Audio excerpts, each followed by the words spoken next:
Olá, tudo bem? Você vai assistir agora uma de nossas ministrações. Antes, queria pedir a você, dá um like nesse vídeo, se inscreve no nosso canal, ative as notificações e assim você fica por dentro de tudo que acontece aqui na Sião. Que Jesus te abençoe, bom vídeo para você. Salmo de número 73.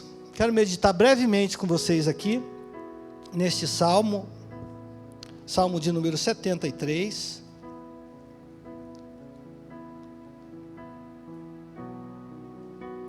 Quem achou, diga amém.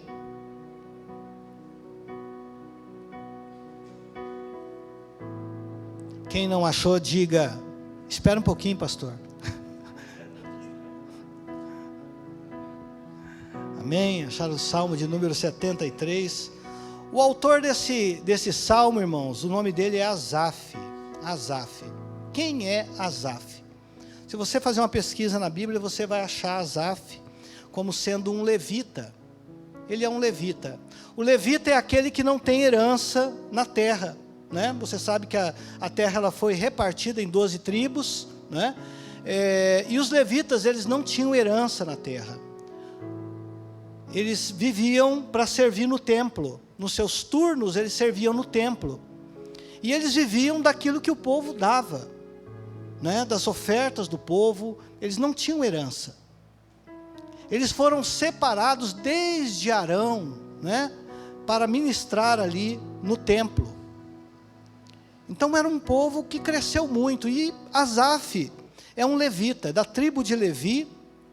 E você vai ver o rei Davi encarregando ele, né, de ministrar diante da arca do concerto, né, os louvores a Deus. A arca foi trazida para o templo, você deve se lembrar do texto. Ela estava na casa de uma outra pessoa por um tempo, né? Ela circulou pelos medianitas, o Senhor amaldiçoou os medianitas, e aquela história toda, até que deixaram ela numa casa. Davi tentou trazê-la de qualquer jeito, não deu certo, né? Você lembra? Ele arrumou carros de boi, né? E vamos buscar a arca, colocou a arca num carro de boi, e esse carro de boi em deslocamento, e o povo em deslocamento, uma grande festa. Os bois tropeçaram, e a carroça balançou um pouquinho, e a arca quis cair da carroça, e aí Uzá colocou a mão na arca, e ele foi fulminado na hora, ele morreu ali, e todo o povo se entristeceu, e deixaram ela num determinado lugar, numa casa. E aí Davi foi ver com os sacerdotes como trazer essa arca.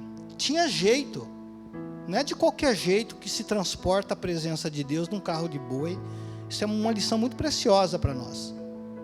Tinha como trazer, tinha que respeitar como deveria ser. Quem deveria transportar eram os sacerdotes. Ela deveria estar coberta, ninguém poderia ver, tinha que ter um véu por cima. Quem deveria transportar eram os sacerdotes, passando o varal ali nas argolas e carregá-la nos ombros. Diante dele tinha que ter levitas tocando. Era uma coisa assim, uma festa, irmãos, tremenda. E aí Davi quis fazer isso de qualquer jeito, não deu certo. Mas quando ele descobriu o jeito certo de fazer, ele fez acontecer, e ele proclamou uma grande festa.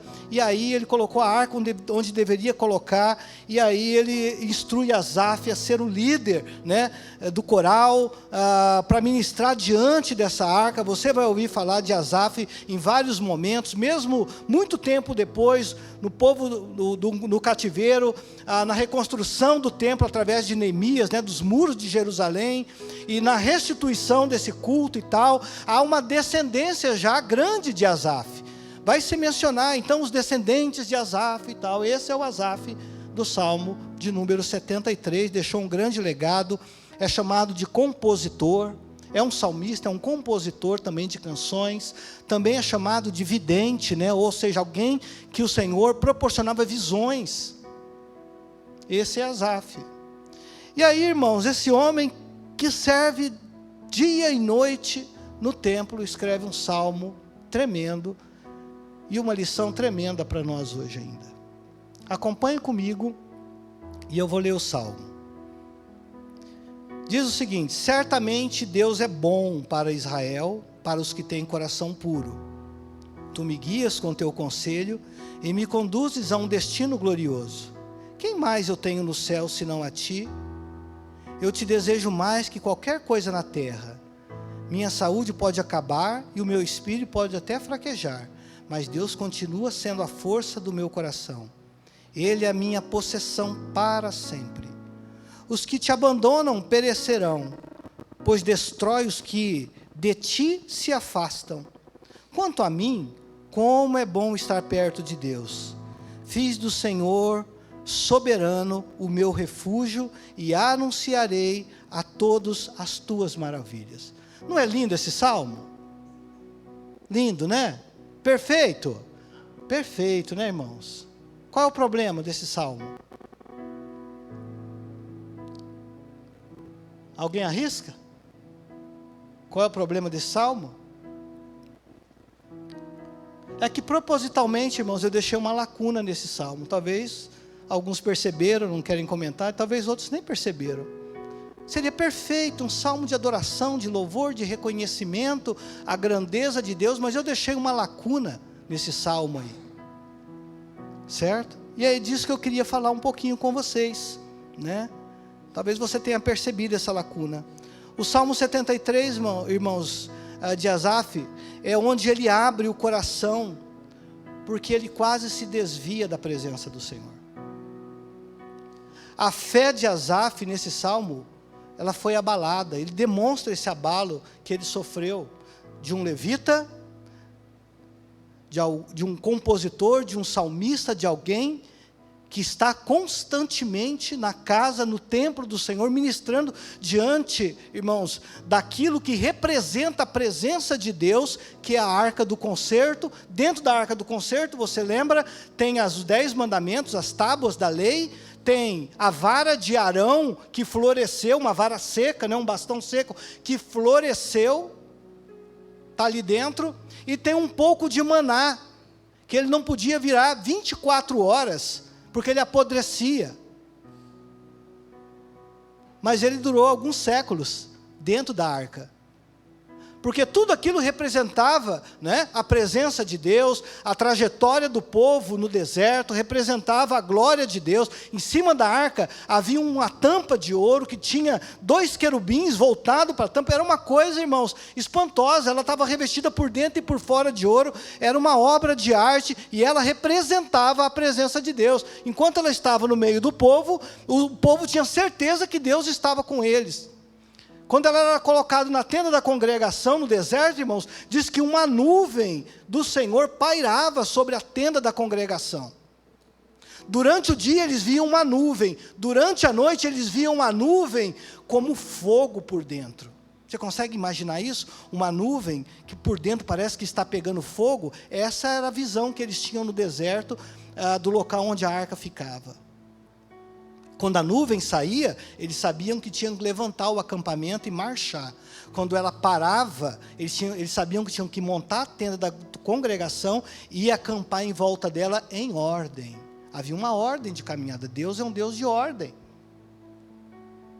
E aí Asaf, irmãos, ministrava diante desse objeto, dessa arca, e com todo esse saber, toda essa história de Israel, todos os milagres que o Senhor fez nas gerações passadas, Mar Vermelho, tirou do Egito e condenou, esse homem no Salmo 73 revela a sua fraqueza.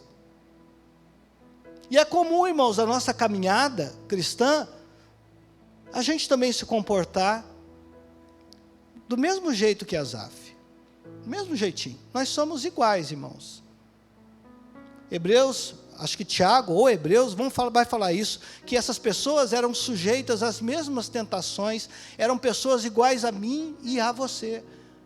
Tinham fraquezas e tentações, mas tinha uma coisa interessante, eles se agarravam nas verdades das Escrituras, na verdade de quem era Deus. Apesar da sua fraqueza, irmãos, aqui é um salmo tremendo e uma lição importante para nós aqui. Então esse é um salmo profundo. O que leva esse homem a quase se desviar, a balançar a sua fé? Como é que está a sua fé hoje aí? Fala aí. Como é que está a sua fé? Olhando todo esse movimento, irmãos, aí, que a gente está vendo, você quer saber se a sua confiança é inabalável e está em Deus, é só olhar o seu coração. Porque se a sua fé balançou, é bem provável que você colocou toda a sua esperança na força humana. Mas se ela ficou inabalável, irmãos, você ergueu, louvado seja Deus, Deus dá, Deus tira, você glorificou a Deus, independente, irmãos, a sua fé está firmada no Senhor e na rocha do seu poder. E aí nós podemos aqui, irmãos, parecer um pouquinho com Asaf, principalmente nesses dias. Então eu gostaria de meditar com você aqui, porque isso é bastante oportuno para nós, gostaria de meditar em 4 pontos interessantes, e aí você vai fazendo inferência em relação a como você está, como está a sua fé, tudo bem? A primeira coisa, irmãos, que leva esse homem aqui a um abalo da sua fé, né? Ele inveja os ímpios e a sua prosperidade. Olha só, ele inveja o ímpio e a sua prosperidade. Quem é o ímpio? O ímpio, irmãos, é aquele que não quer nada com Deus. O ímpio é aquele que fala mal de Deus, e fala mal de quem serve a Deus. Ele blasfema contra o seu Deus. Esse é o ímpio. Esse é o escarnecedor, que o Salmo 1 diz, não se assentem à roda de escarnecedores. Não tenham prazer nisso, tenham prazer na lei do Senhor. Esses escarnecedores, esse ímpio, esse que blasfema contra Deus, e ainda prospera, é desse ímpio aqui que Asaf está invejando. Mas não é uma simples inveja daquela assim, nossa, eu tenho isso, ele não tem. Não é isso. Ele tem uma grande mansão e eu tenho a minha casinha. Não é esse tipo de inveja, irmão. A coisa é mais complexa e mais profunda. Não é porque eu tenho um modelo do carro tal e o outro tem um modelo, não é esse tipo de inveja. Não é porque meu cavalo, né, o cavalo de Asaf é um e o cavalo do outro é um garanhão. Não é esse tipo de inveja, a coisa é mais complexa e mais profunda. Preste atenção, do 2 ao 12, como isso é um problema e é um perigo para a vida e a fé de Asaf. Quanto a mim, a partir do 2, quanto a mim, quase tropecei os meus pés, e os meus pés escorregaram, e quase eu caí, pois tive inveja, olha só, dos orgulhosos, quando os vi prosperar, apesar da perversidade deles. Levam uma vida sem sofrimento, e têm um corpo saudável e forte. Não enfrentam dificuldades, nem estão cheios de problemas como os demais. Ostentam orgulho como um colar de pedras preciosas e vestem-se de crueldade. Seus olhos cobiçam sempre mais, e o coração vive cheio de más intenções. Zombam e falam somente maldade, em seu orgulho ameaçam usar até de violência. Falam como se fossem donos do céu, e suas palavras arrogantes percorrem a terra. Por isso, o povo se volta para eles e bebe todas as suas palavras. O que Deus sabe? Olha a pergunta que ele faz. O que Deus sabe? Perguntam, né? Acaso o Altíssimo tem conhecimento disso? Veja como os perversos desfrutam uma vida tranquila, enquanto as suas riquezas se multiplicam. Quando eu digo, irmãos, que é algo complexo, o que está em jogo aqui, não são só essas questões que ele coloca. O que está em jogo aqui é confiar em Deus e não confiar em Deus, e avançar a si mesmo. É esse o questionamento que ele está colocando. Que vantagem eu tenho de servir a Deus? É isso que ele está colocando. Que vantagem eu e você temos de servir a Deus? Esse é o dilema dele. Porque na perspectiva de Asaf, ele olha para si e ele tem suas carências, tem as suas faltas, ele sonha com outras coisas, mas ele não tem, ele é um levita, ele depende de outras coisas para avançar, ele não tem herança, mas ele serve a Deus, ele fala, Senhor, sabe aquele negócio, parece que eu sirvo a Deus e não acontece nada de bom na minha vida, parece que eu sirvo a Deus e eu ando com dificuldade financeira, uma atrás da outra, eu sirvo a Deus e só ando desempregado. Sabe esse tipo de coisa, irmãos, que ele testa o nosso coração e a nossa fé? E aí a gente vai avançando, vai murmurando e vai reclamando, e a nossa visão vai ficando cega, obscura, e a gente não consegue entender muito bem os propósitos do Senhor. A primeira coisa aqui, irmãos, que Asaf revela é que ele tem essa inveja dos que não servem a Deus. E parece que se deixasse, ele também ia se desviar por esse caminho. É essa a inferência que ele está fazendo. E porque inveja, ele olha para o ímpio, ele vê como ele prospera, estão sempre fartos, cheios de saúde, né? Melhores roupas, melhores condições, enfim, todas essas coisas que a inveja traz consigo, mas o que está em jogo aqui é entre o servir e o não servir a Deus. Então, com certeza, irmãos, isso leva Asaf a fazer comparações em relação à própria vida e suas necessidades, seus sonhos. Leva a uma indagação muito perigosa para a sua fé. Por que isso acontece? Olha o coração dele como que está. Por que isso acontece? Já que sirvo a um Deus vivo, mas vivo de maneira muito limitada. Eles que não amam a Deus, viajam pelo mundo, gastam fortunas para satisfazer seus próprios desejos, sem que nenhum mal lhes aconteça.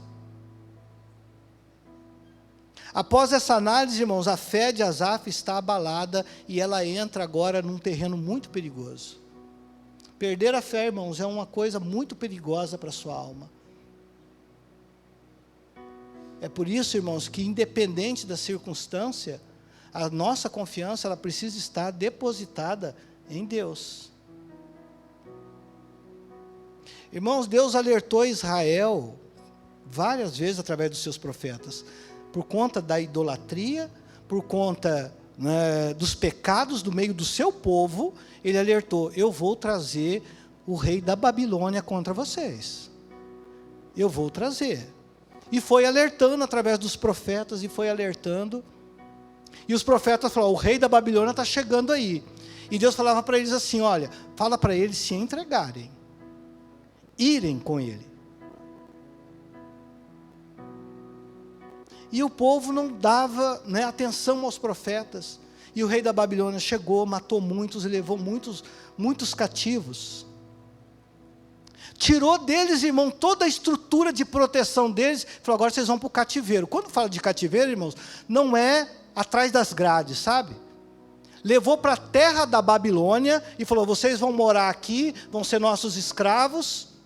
E aí Deus dá uma ordem para o povo dele, através dos profetas lá no cativeiro: vocês continuem se multiplicando, aumentem, não diminuam, orem pela Babilônia, pelo lugar onde vocês estão, para que vocês tenham paz, mesmo aqui, porque esse negócio aqui não é para amanhã ou depois, é para muito tempo, vocês vão ficar aqui muito tempo. Tinha um prazo para ficar ali. E mais, dependam única e exclusivamente de mim. Sabe quando Deus tira toda a proteção e fala: e agora?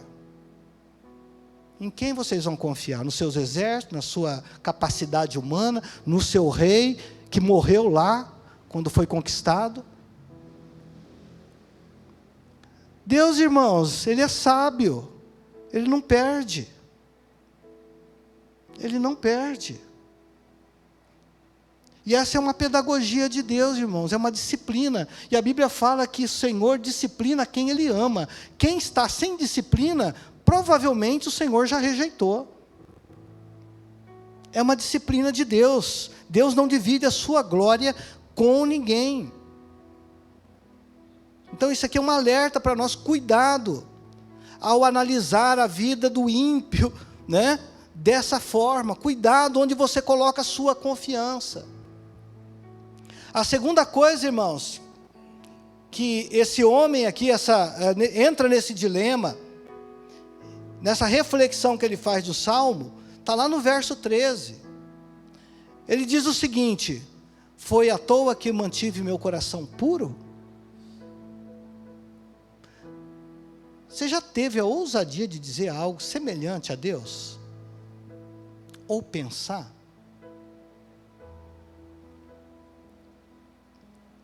Irmão, se você está aqui, já teve, glória a Deus que você ainda está aqui. Glória a Deus. Porque talvez Deus tenha feito lá um milagre, né? E falou, poxa vida. Eu também já tive assim, indagando Deus, colocando Deus no cantinho. E aí chega uma hora, irmãos, que você tem que se entregar e falar, olha, eu não sei de nada. Está aqui na tua mão, faz o que o Senhor quer. E aí, irmãos, Deus olha para você e fala, agora você está do jeito que eu quero. Agora sim você está confiando. Agora você está me dando toda a autoridade para poder agir nessa área na sua vida e te ajudar. Né?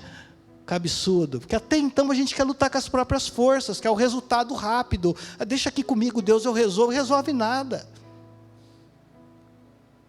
E aí Deus tem que entrar na parada, mas Ele só entra, irmão, quando a gente entrega totalmente e confia totalmente no que Ele vai fazer, mesmo que o que Ele vai fazer não seja aquilo que você pensa que Ele deveria fazer. De maneira alguma, Ele continua sendo Deus. E Ele descreve isso, irmão, foi à toa que eu mantive meu coração puro, foi em vão que agi de modo íntegro. Ele está colocando os seus valores em xeque. Essa é a segunda coisa que faz Asaf quase se desviar e quase servir a Deus, chegar na conclusão que servir a Deus, irmãos, é algo inútil. Olha só, colocando os seus valores aqui em xeque. Já que a vida do ímpio era melhor que a dele, que servia a Deus. Então, sendo assim, não havia vantagem em servir a Deus na cabeça dele. Já que a vida do ímpio, que não servia a Deus, era melhor do que a dele. Essa é a reflexão que ele está fazendo. Assim, né, que faz essa comparação, a sua vida justa diante de Deus com a do ímpio, que não se importa com Deus, né, nós vamos perceber aqui um homem decepcionado profundamente com o Senhor dos Exércitos, com Deus. Então ele se decepciona porque ele faz esse tipo de comparação. Somente uma comparação na perspectiva terrena. Ele está olhando sobre uma lente muito terrena, muito materialista, não é? Com certeza esses dilemas também passam, irmãos, no nosso coração. Porque a Bíblia fala que nós somos iguais a eles, semelhantes, sujeitos às mesmas tentações. Não é pecado.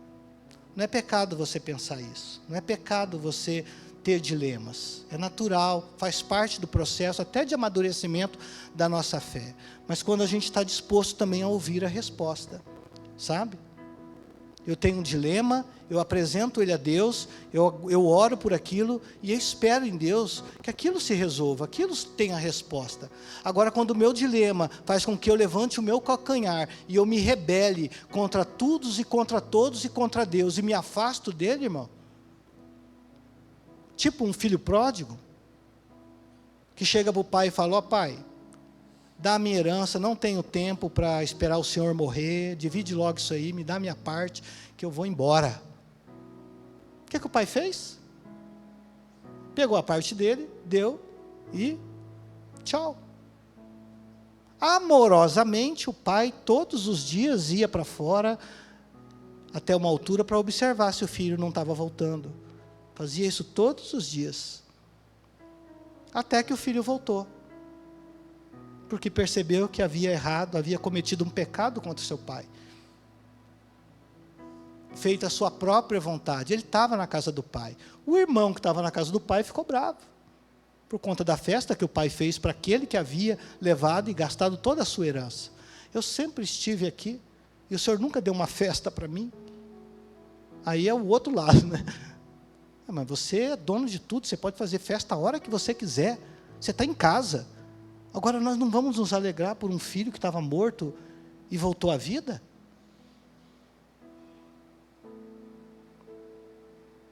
Um filho que havia se decepcionado com o pai, sai da casa do pai, levantou o calcanhar, se rebelou. Asaf está nesse limiar aqui, irmãos. E aí é isso. Quando a gente começa com dilema, não é pecado nenhum. Não tem problema nenhum você ter dilema. E às vezes algumas coisas, eu aprendi isso com um pastor que passou por aqui, né? Ele falou, coloca um ponto de interrogação quando você não entender nada. Quando você olhar aquilo bater um dilema seu, meu Deus, como é que é isso? Coloca um ponto de interrogação, daqui a pouco Deus responde e você vai entender. Não sai escrevendo tudo a caneta, algumas coisas escreva a lápis, porque vai passar o tempo, você vai voltar lá, vai apagar e vai reescrever. Porque você amadureceu, você está pensando diferente, você está mais tolerante, mais paciente. Eu, com 56 anos de idade, posso dizer isso, talvez alguns aqui possam dizer isso. A idade ajuda bastante, não é? A gente se tornar uma pessoa mais paciente. Que é tanta pancada que a gente vai levando, irmão, com a impaciência, com a ira, que chega uma hora que você fala assim, estou querendo mais ter paz do que razão. Você amadureceu um pouco, você não está muito ligando, sabe, para a impaciência mais. Você está conseguindo ponderar melhor as coisas. E se não aconteceu do seu jeito, você vai perguntar, por que não aconteceu do meu jeito? Onde foi que eu errei? Não foi Deus, onde eu errei? O que eu fiz de errado? Me ajuda, Senhor. Mas você está agarrado ali. A terceira coisa, irmãos, ele acha que é o único que enfrenta dificuldade. Esse é um outro problema. Verso 14, ele diz, o dia todo eu só enfrento problemas. Cada manhã sou castigado. Quando eu li isso aqui, eu pensei naquele desenho. Tem um desenho, eu não lembro mais o nome do desenho. É problema da idade também, né? Faz tempo que eu assisti desenho. Acho que era uma raposinha que falava assim, ou era um cachorrinho, sei lá. Ó vida, ó azar. Tudo que acontecia, ele falava, ó vida, ó azar. A gente é mais ou menos assim, irmão. A gente diz, olha, eu só enfrento o problema. Cada manhã eu sou castigado. Essa é a terceira coisa que abala a fé de Asaf, é o vitimismo. Sabe? Vitimismo, irmãos. Vitimismo faz a gente pensar que nós somos os únicos com problema na vida. Quando a gente está enfrentando um problema, tem um exercício que a gente pode fazer. Um problema assim que você acha que ele é o maior do mundo e que você é o único que enfrenta ele, tem um exercício bom para fazer isso. É sair de casa e ir num hospital, escolhe um hospital. Fica lá na recepção. Vai no hospital do câncer. Vai num centro de hemodiálise. Fica lá olhando lá e vê se o seu problema é o maior do mundo ou é o único. Você é a única pessoa que tem problema. É porque a gente se fecha nos nossos próprios problemas, irmãos, e achamos, né, que somos os únicos que tem problema no mundo, na vida. É o vitimismo, ele faz a gente pensar assim. Vitimismo faz com que a gente fique cego para a angústia dos outros. Pessoa, você sofre de vitimismo, e aí o outro, irmão, está sofrendo do teu lado, mas você não consegue ver. E você não está interessado no problema dele. Porque você está fechado para os outros, sabe? No seu próprio problema. E aí sim, você enxerga os problemas como algo muito gigantesco, insolúvel. Se vê como um coitado. Vitimismo faz com que a gente viva uma vida de reclamações, murmurações, e isso é algo que Deus odeia, murmurações. E aí tem uma palavra num dos profetas que ele diz, do que reclama o mortal? Reclame cada um dos seus pecados. Isso é um problema. Cada um reclame dos seus próprios pecados. Do que reclama o mortal?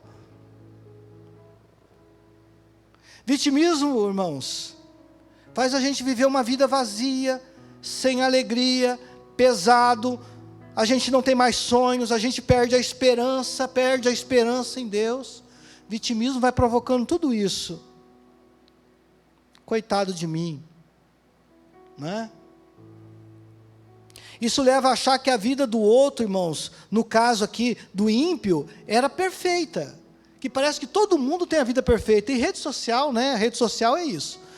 Você já viu alguém postar boleto na rede social? Gente, eu tenho um boleto para pagar aqui, eu não tenho dinheiro. Eu nunca vi um negócio desse. Gente, estou aqui fazendo uma live aqui, porque eu e minha esposa aqui quebramos o pau e a gente está se separando. Ninguém coloca isso. Meu filho está nas drogas, ninguém coloca isso. Porque o que aparece na rede social parece que é uma vida perfeita, né? Parece que é uma vida perfeita. Não se engane, não existe vida perfeita. Todo mundo tem problema, em maior ou menor grau. E os que na nossa mente poderiam ter uma vida perfeita, porque não lhe falta nada, se a gente olhar pela perspectiva de Asaf, ainda assim, irmãos, eles cometem atrocidades. Muitos deles tiram até a própria vida. Sabe por quê? Porque as coisas nunca vão preencher o coração humano. O coração humano, irmãos, ele tem uma coisa que não cabe nele, né? O vácuo. Ele não foi feito para ter vácuo. O coração humano não absorve vácuo. Tem que ter alguma coisa dentro. E se não é Deus, é qualquer outra coisa que a gente vai colocando para dentro. É os diplomas, é o ego, né? É fulano, é beltrano, é líder tal, é carro, é casa, é status, é posição. A gente vai colocando tudo isso para dentro. E aí vai ocupando. Mas essas coisas, irmãos, jamais podem produzir vida. Vida, somente quem produz é Deus.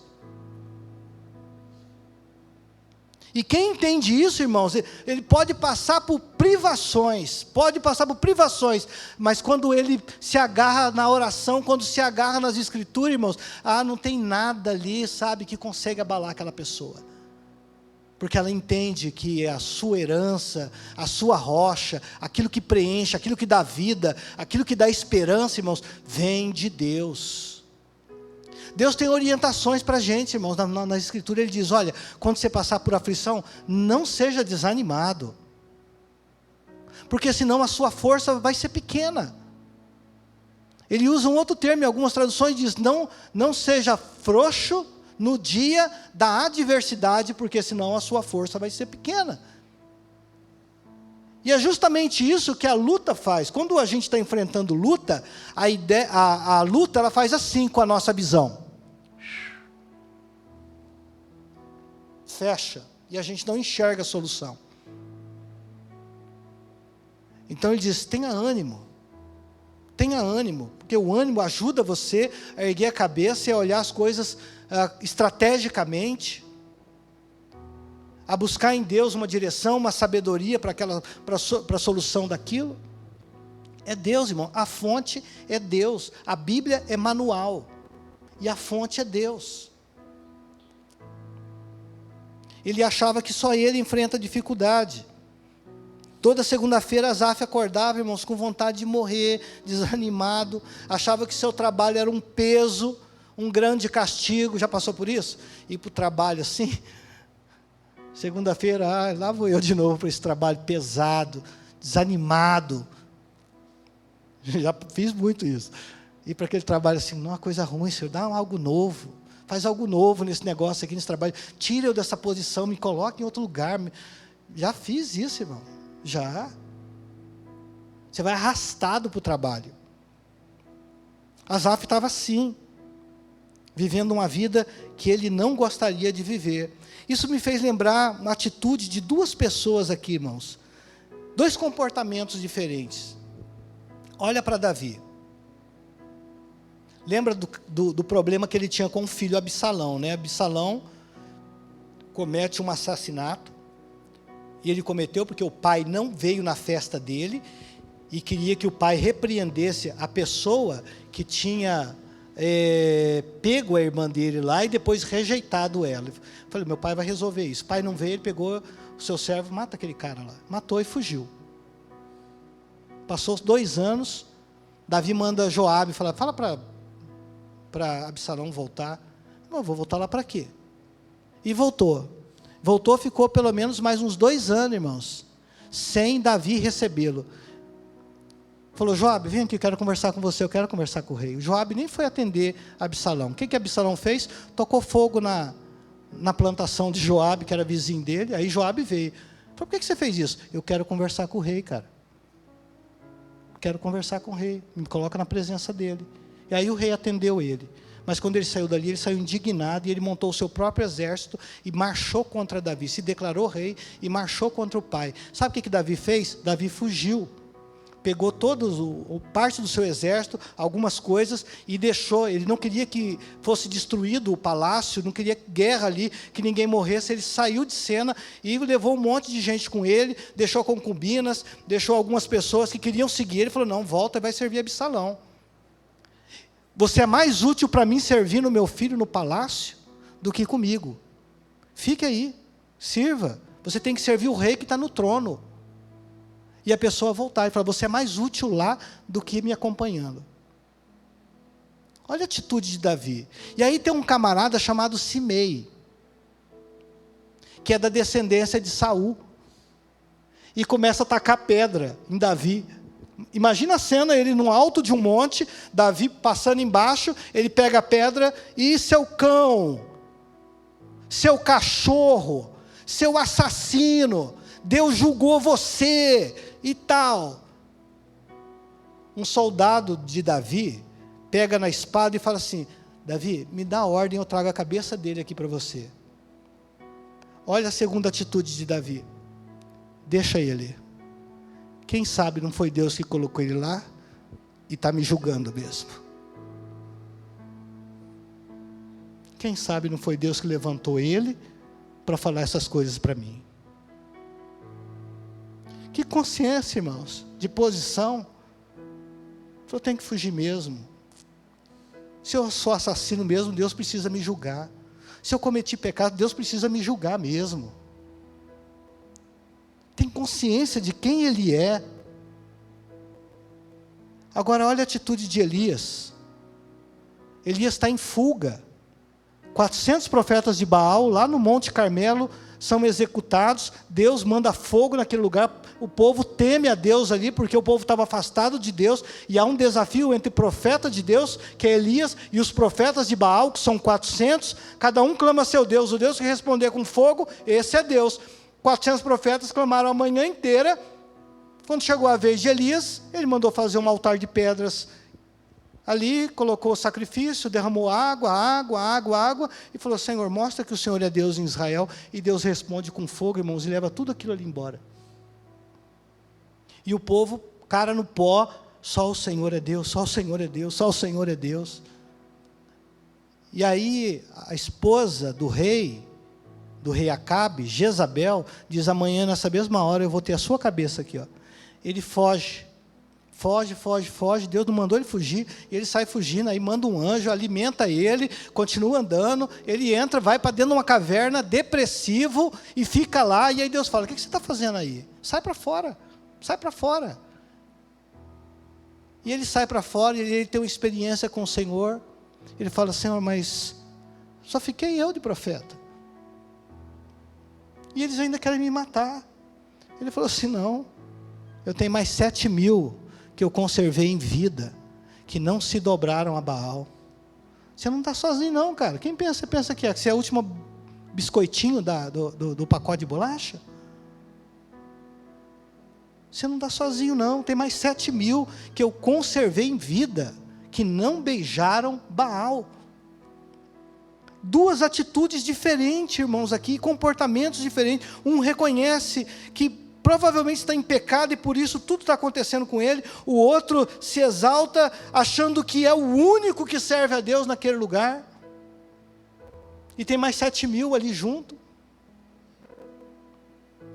Comportamentos diferentes. Ele acha que, irmãos, Asaf acha que é o único que está enfrentando dificuldade, e há muita gente em situações muito pior. No quarto ponto aqui, irmãos, o que leva esse homem a balançar na fé, o que faz ele mudar de ideia, está no verso 17, né? Aliás, o que faz ele mudar de ideia, ele nem está balançando na fé, agora ele começa a retomar aqui, no verso 17. Onde está o verso 17? Quem pode ler o verso? Está aqui, ó, achei o verso 17. Ele vai dizer o seguinte: então, olha só, então entrei em teu santuário, ó Deus, e por fim entendi o destino deles. Agora, irmãos, o que faz Asaf mudar de posição e retomar aqui a visão? A primeira coisa, né? Você tem que voltar lá no verso primeiro, quando ele abre o salmo. Ele diz o seguinte: certamente Deus é bom para Israel, para os que têm coração puro. Esse é o primeiro versículo do salmo. Certamente Deus é bom para Israel e para os que têm o coração puro. Sabe o que é isso? Eu chamo isso de âncora. Âncora é algo que você não vai conseguir remover, não vai tirar você do teu lugar. Você pode balançar, o vento pode vir, pode te agitar, ok? Mas aquela âncora vai te segurar. Esse é o primeiro verso. Isso aqui é uma âncora, é uma verdade, que ele sabe que é uma verdade absoluta. E apesar dele balançar, apesar dele ter dilema, irmãos, isso aqui vai segurar ele. Ele sabe que Deus é bom. Eu estou em dilema, mas eu sei que Deus está no trono. Estamos em guerra, mas eu sei que Deus está acima da guerra. Ele é o Senhor dos exércitos. Eu estou passando necessidade. Mas Deus continua suprindo os teus filhos. Eu estou em luta, mas Deus é a minha rocha, a minha força. Sabe, irmãos? Âncora. E a gente precisa ter âncora. A gente só tem âncora para a alma quando a gente tem experiências com Deus. Quando eu estou em luta, irmão, sabe o que eu faço? Eu lembro o que Deus já fez. É isso que me ajuda. Quando eu estou em luta, puxa vida, Deus fez isso comigo lá. Deus respondeu aquela oração. Esse Deus é o mesmo. Ele pode estar em silêncio agora, mas eu sei que Ele responde. Isso é âncora. Isso te ajuda a caminhar na fé. Deus não abandonou. Deus não está distante. A Bíblia diz que Ele está bem perto. E aí ele abre esse salmo. Então a gente começa a perceber uma mudança, justamente no primeiro versículo. Certamente Deus é bom. E aí ele vai abrir o coração. E aí no verso 2 ao 16, ele abre o coração dele, e ele é totalmente transparente em relação ao que está acontecendo dentro dele. Ele não poupa palavras, sabe? A gente fica com muita, né? Fica muito tímido na presença de Deus, não quer falar, mas Deus já está vendo. O que está acontecendo aí dentro? Está com raiva? Bota para fora. A Bíblia diz: entra no seu quarto, fecha a porta, ore a Deus. Ali, irmão, você pode brigar com Deus, você faz o que você quiser, ora com Deus, tá? Louve a Deus. Fala, porque Ele já está vendo.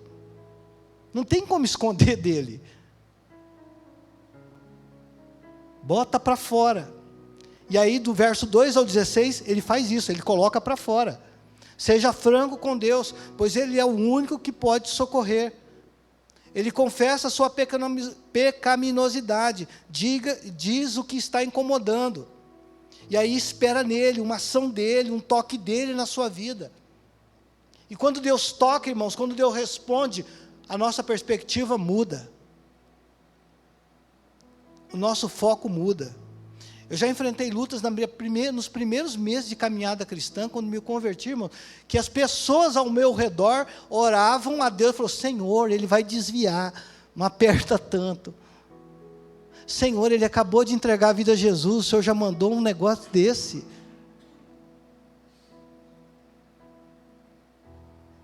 E uma dessas lutas, irmãos, relacionada à enfermidade, e quando eu fiquei sabendo da enfermidade de uma pessoa da minha casa, eu estava em Londrina, quando a pessoa me contou, eu sentei, porque eu não aguentei ficar de pé. meu coração tremeu. Eu só lembrava de um personagem naquela época na Bíblia, Jó. Eu falei, Senhor, o Senhor dá e o Senhor tira? E eu vim de Londrina a Cianorte, dentro de um carro, dirigindo e orando. Eu não lembro o meu trajeto. Peguei o carro e saí, vim orando, irmãos, orando. Quando eu cheguei, eu não tinha mais forças para orar. As pessoas continuaram orando. E depois de tudo isso, eles falaram, Ronaldo, a gente brigava com Deus. Senhor, por que o Senhor fez isso? Eu sei. Senta aqui, querido. Senta aí, querido.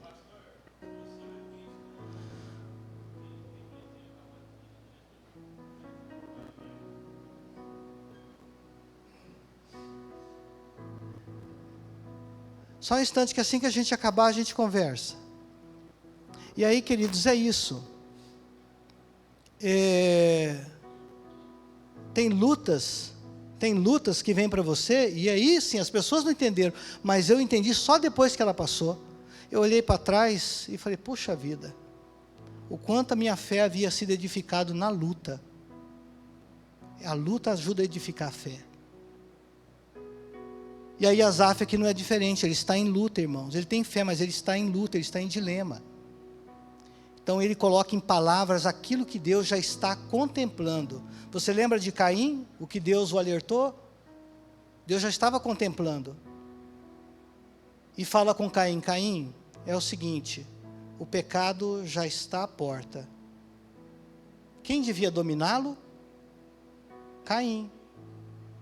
Ele olhou para quem? Cabe você dominar esse pecado aí. Então Deus vê, irmãos, o que está no nosso coração. Deus vê o que é os nossos problemas e dilemas. Ele diz, olha, cabe você esse sentimento dominar. E aí às vezes você não tem âncora. Precisa ter âncora para a sua alma, para você se agarrar. Precisa ter promessa, conhecer as promessas de Deus. No verso 16 ele diz que tenta entender essas coisas e acha difícil demais, ele não consegue. Porque responder, irmãos, aos porquês que o mal muitas vezes prevalece, o perverso prevalece, os intentos malignos prosperam, e é difícil ter resposta para isso. A não ser você entender que Deus tem uma pedagogia e usa até dessas formas para disciplinar o seu povo, e muitas vezes a nossa vida. Essa é uma pedagogia de Deus. Mas voltando à pergunta, o que fez ele mudar de ideia? A segunda coisa aqui é, apesar da confissão, ele se mantém puro. Apesar dele ter tudo isso dentro dele, no coração dele, irmãos, ele é uma pessoa que ele se mantém puro. Sabe aquele negócio, pequeis, mas irai-vos, mas não pequeis. Você pode até ter ira, mas a sua ira não te leva a pecar. O que ele faz aqui? O coração dele está pesado, mas ele se mantém puro. Ele diz, quanto a mim, quase tropecei. Asaf não tropeçou. Ele diz, quase eu tropecei. Ele não se desviou. Meus pés quase escorregaram. Eu quase caí. É isso que ele está dizendo. A outra coisa aqui, irmãos, que faz ele mudar de ideia, é a ação do Espírito Santo na sua vida. E um dos atributos do Espírito Santo é convencimento. Às vezes só um convencimento, irmão, só uma ação do Espírito Santo, para que a gente reveja o nosso posicionamento e reveja nossas atitudes, se arrependa e retome a caminhada. É assim que ele compreendeu e deu fim ao dilema dele. E a resposta que a gente encontra no Salmo 73 é a melhor resposta que nós temos para esses dilemas, irmãos, que passam pelo nosso coração. Ele diz o seguinte, então entrei no teu santuário, ó Deus, e por fim, eu entendi o destino deles. Tu o puseste num caminho escorregadio, e os fizeste cair do precipício para a destruição. São destruídos de repente, completamente tomados de pavor. Quando te levantares, ó Senhor, rirás das ideias tolas deles, como alguém que ri de um sonho pela manhã. Percebi então que o meu coração se amargurou e que eu estava despedaçado por dentro. Olha o estado emocional dele, estava com o coração amargo e despedaçado por dentro. Por isso, fui tolo e ignorante aos teus olhos. Fui tolo e ignorante. A teus olhos, devo ter parecido até um animal irracional. E aí o verso 23, querido. Verso 23, ele encerra dizendo: e no entanto, ainda pertenço a ti. Ainda pertenço a ti. Tu seguras minha mão direita. O Senhor é quem sustentava ele. O amor do Senhor aqui, irmãos, eu ainda pertenço a Ele, Ele ainda me ama, Ele não se afastou, apesar de toda a turbulência, dos meus dilemas, das minhas tribulações de fora e de dentro, o Senhor continua segurando a minha mão. Que coisa tremenda, irmãos. Eu lembrei aqui, irmãos, de um cara lá, que Jesus conta uma parábola, ele fala que havia um homem que plantou muito, teve uma colheita abundante, e quando ele colheu, ele falou assim: o que eu vou fazer com tanto? Eu vou construir celeiros, e vou guardar. E aí, depois de guardar, eu vou dizer para minha alma: farta-te minha alma, porque você tem um depósito para muito tempo. E aí diz que ele ouviu uma voz do céu dizendo: louco, o que você tem, o que você guardou, se hoje pedir a tua alma, vai ficar para quem? E para mim, o que você preparou? O que você tem preparado para mim? Ele preparou tudo para a vida dele, e ainda foi insano de pensar que ele ia se fartar de tudo aquilo, porque ele poderia morrer a qualquer momento, e a qualquer momento ele poderia partir. E para o Senhor fala: e para mim? O que você preparou? E a sua vida? E o seu interior, a sua alma? Vai se fartar do quê? Mas Asaf termina dizendo: no entanto, essa convicção, irmãos, eu pertenço a um Deus soberano, você pertence a um Deus soberano, um Deus que mediu o universo com a palma da sua mão quando criou, que encheu o mar. A Bíblia diz, o poeta diz, o profeta com uma poesia diz: o Senhor mediu os oceanos com a concha da sua mão, que conhece cada estrela criada e chama ela pelo nome, que criou a expansão dos céus, que criou a terra, tudo que nela há. Esse Deus criativo e criador formou você, formou o homem do pó. Você pertence a Ele. Ele é o único que pode te socorrer. Ele é o seu ajudador. Então não importa o dilema que você tem, a luta que você tem, o que você precisa focar é que o apóstolo Paulo já disse: deixa as coisas que para trás ficam, caminha para o alvo, para a soberana vocação que há em Cristo Jesus. Olhando, irmãos, para as coisas eternas, para aquilo que não pode se corromper, porque as coisas dessa terra se corrompem. Olhe naquilo que é eterno. E assim a gente vai caminhando, sabendo que os irmãos que já passaram por essa terra, como diz Hebreus 11, são chamados de heróis da fé. Não viram o Messias, mas acenaram de longe. Eles tinham fé, esperança que Deus ia levantar um Messias, ia enviar o Messias, mas eles não tiveram vida suficiente para chegar naquele momento, mas diz que abraçaram essa promessa e acenaram ela de longe. Ele vem, irmãos. Jó, muito tempo antes, já tinha dito: por fim, ele vai se levantar. O Senhor vai se levantar no fim, vai julgar essa terra. Naquele dia, não é hoje, nem amanhã.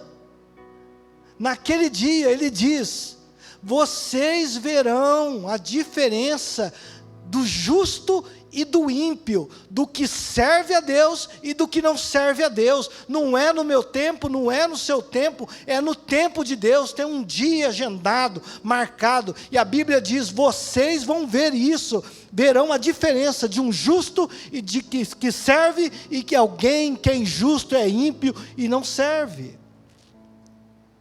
Enquanto isso não acontece, é isso aí mesmo.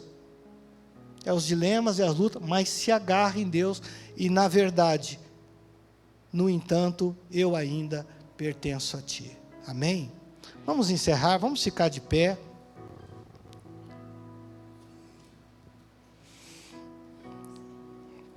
Curva a sua cabeça, vamos orar.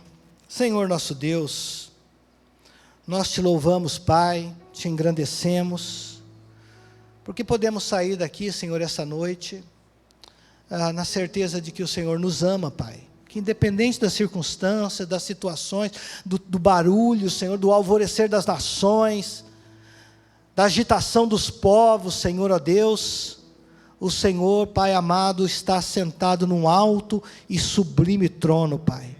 Até que seu último inimigo seja colocado, Pai, sob os seus pés. É o que diz as Escrituras. E nós Te louvamos, Pai, como povo aqui, nos ajuda a cumprir o nosso propósito, Pai, que é sermos sal nessa terra, que é sermos luz nessa terra, porque se nós não formos sal e nem luz, para nada nós servimos, ó Pai. Ajuda, Senhor, ó Deus, aviva a Tua obra, aviva a Tua igreja, para que ela resplandeça nas trevas, Senhor. Deixe-nos continuar Te servindo com alegria, Pai, com júbilo, Senhor, ó Deus. Enquanto o Senhor estende o Teu braço, Pai, para curar, para libertar e para salvar. Despede-nos aqui em paz, Senhor, que possamos ir para os nossos lares, na graça e na certeza, Pai, de que o Senhor está no comando de todas as coisas. Assim nós oramos, assim nós lhe somos gratos, Senhor, por esse culto, por esse tempo que passamos aqui, no nome precioso de Jesus. Amém e amém. Amém? Então Deus abençoe a sua vida. Não saia correndo sem dar bons abraços aí, amém? Muito obrigado por ter assistido o nosso vídeo. Espero que esse vídeo tenha abençoado sua vida e, se possível, compartilhe ele com o máximo possível de pessoas. Jesus te abençoe.